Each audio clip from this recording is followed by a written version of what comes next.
Hello, everyone, and welcome back to the Wisdom English podcast. I am Sarah. And I am Brian. Welcome to episode 195, everybody. Sarah, tell me about a time you failed. What? Why are you being so mean, Sarah? I don't want to talk about my failures. I am not being mean, Brian. I am being an interviewer. This is the dreaded behavioral question. Ah, I see. In our previous video, we learned how to introduce ourselves, the tell me about yourself question. But this is the advanced level. Exactly. Once you pass the introduction, the interviewer wants to know how you think. They want to know your strengths, your weaknesses, and how you handle conflict. And if you answer these wrong, you don't get the job. It is that simple. So, today we are going to teach you the secret weapon of successful candidates, the STAR method. Star? Like a star in the sky? It is an acronym, STAR. It will save your life in an interview. Let's get hired. Part 1. What are behavioral questions? Sarah, how do I know if I'm being asked a behavioral question? Listen for these phrases. Tell me about a time when. Give me an example of. Describe a situation where. Why do they ask this? Why don't they just ask, are you a hard worker? Because anyone can say, yes, I work hard, but behavioral questions rely on a simple psychological principle. Past behavior predicts future behavior. So they want proof. They want a story. Exactly. If I ask, tell me about a time you handled a difficult client, I want to hear a specific story, not a general theory. But Sarah, when I tell stories, I ramble. I talk too much. I get lost. That is why you need the STAR method. It gives your story a structure. The STAR method. S&T. Brian, let's break down STAR. What does the S stand for? S stands for situation. You have to set the scene, give the context, who, when, where. In my previous role at Google, we were launching a new app. That's the situation. Keep it short. Next is T, task. What was the challenge? What was the goal? The task was to get 10,000 downloads in the first week, but we had zero marketing budget. Okay, so situation at Google. Task, get 10,000 downloads with no money. Now, the most important part. What did you do? That's the A. A stands for action. This is the main part of the story. Describe the specific steps you took. Be careful. Don't say we decided. Say I decided or I proposed. The interviewer is hiring you, not your team. I created a social media campaign using viral influencers. I contacted 50 bloggers personally and offered them a free trial. Good. Action verbs, created, contacted, offered. And finally, the R. R stands for result. What happened in the end? Did you succeed? Use numbers. Managers love metrics. Don't say it went well. Say, as a result, we achieved 15,000 downloads, exceeding the target by 50%. Boom. That's a perfect answer. Situation, task, action, result. Now, let's apply this to the most dangerous question in the world, the weakness question. Sarah, if an interviewer asks, what is your greatest weakness? Should I be honest? Should I say, I'm lazy and I hate waking up early? No, Brian, you will never get hired. But you also shouldn't lie. Don't say, I'm a perfectionist or I work too hard. Ugh, the humble brag. Interviewers hate that. It sounds fake. The strategy is real weakness plus improvement plan. Choose a real weakness that is not essential to the job. Okay, let's say I'm applying for a sales job. I shouldn't say I'm bad at talking to people. Correct. Instead, say, sometimes I struggle with public speaking in front of large groups. Real weakness.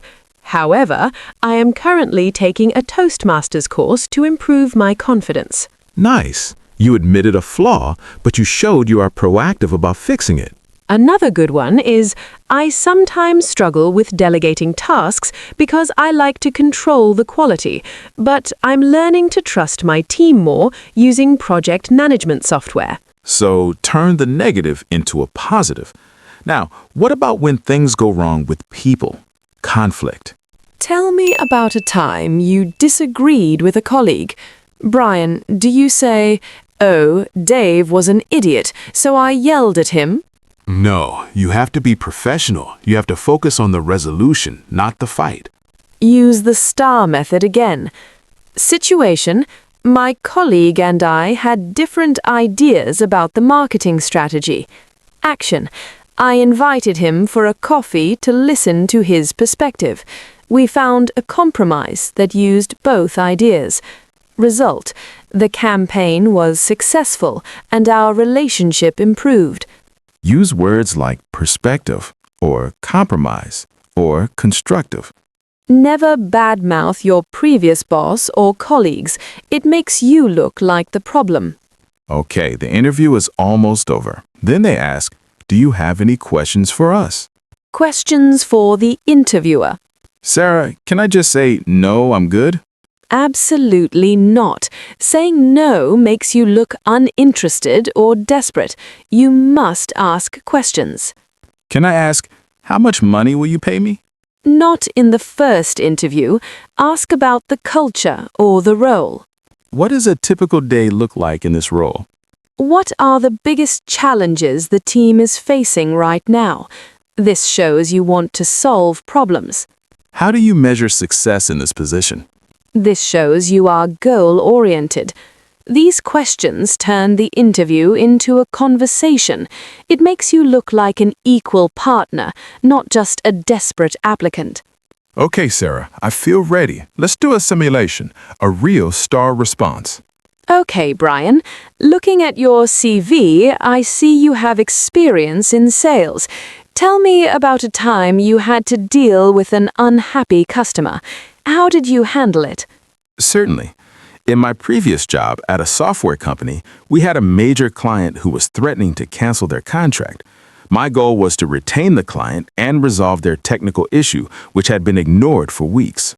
Go on. First, I called the client immediately to apologize and listen to their frustration. I didn't make excuses. Then, I personally worked with the engineering team to fix the bug overnight. I stayed in the office until 9 p.m. to ensure it was done. And what was the outcome?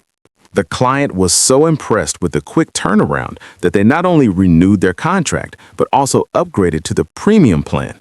That saved the company $50,000 in revenue.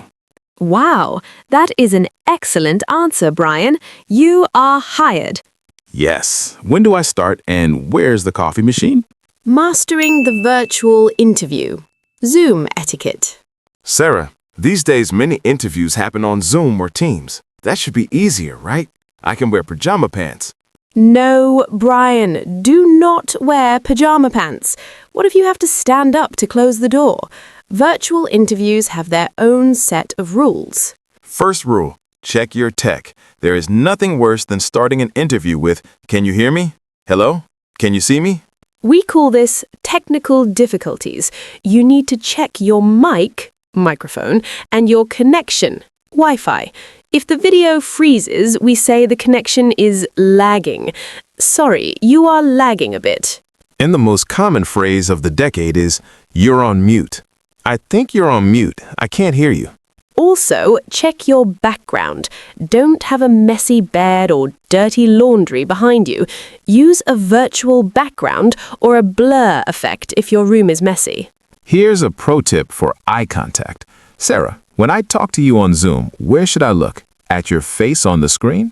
No, that is the mistake everyone makes. If you look at the face on the screen, it looks like you're looking down. You must look at the camera lens, the little black dot. It feels unnatural. I'm talking to a black dot. But to the interviewer, it looks like you are looking them dead in the eye. It builds trust. Also, stick a cheat sheet on your wall behind the camera. Notes about the company, your STAR stories. They can't see it. That's actually a great advantage of online interviews, but eventually, whether online or in person, you'll have to talk about the awkward topic, money. Sarah, asking for money makes me sweat. When they ask, what are your salary expectations? What do I say? $1 million, please? Be serious, Brian. This is the salary negotiation. Rule number 1, do not give a specific number first. Why not? If you say a number that's too low, you lose money. If you say a number that's too high, you might lose the job. Try to make them say a number first. You can say, I'm open to negotiation based on the responsibilities of the role. Or, could you share the budget range for this position? If they force you to give a number, give a salary range. Don't say $50,000. Say, based on my research and experience, I'm looking for something in the range of $50,000 to $60,000. Always mention research. It shows you know the market rate. The market rate for this role in New York is usually around X. And remember, salary is not just cash, it's the compensation package. Compensation package includes the base salary, the cash, plus benefits. Benefits, or perks, can be health insurance, paid time off, PTO or holiday days, remote work options, annual bonus. Sometimes you can negotiate for more holiday if they can't give you more money. If the budget is tight, would you be flexible on working hours or vacation days? If they make you an offer, you don't have to say yes immediately. You can say, thank you for the offer. I would like to take 24 hours to review the details. Never accept the first offer immediately. It makes you look desperate. Always sleep on it. Exactly. Negotiating is not being greedy. It's knowing your worth. Phew. Interviewing is a full-time job in itself, from the STAR method to fixing the Zoom camera to fighting for your salary. It's a lot of work, but the reward is a career you love and hopefully a paycheck that makes you smile. The silent interview, body language and psychology. Sarah, I have prepared my answers. I have my star stories. I have my suit, but I still feel nervous. What if I look scared? That is a valid fear, Brian. Research shows that 55% of communication is non-verbal. You can say the perfect words, but if your body says, I am terrified, you won't get the job. So, how do I look confident?